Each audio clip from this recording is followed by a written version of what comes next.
श्रियकान्ताय कल्याणनिधये निधयेतिनाम् श्रीवेङ्कटनिवासाय श्रीनिवासाय मङ्गलम्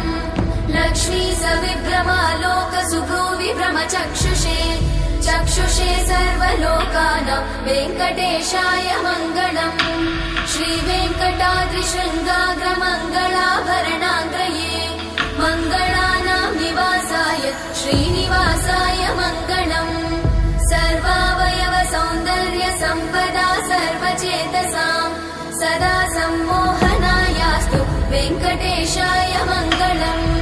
नित्याय निरवध्याय सत्यानन्दचिदात्मने सर्वान्तरात्मने श्रीमद् वेङ्कटेशाय मङ्गलम्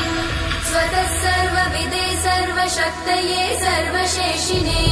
सुलभाय सुशीलाय वेङ्कटेशाय मङ्गलम्।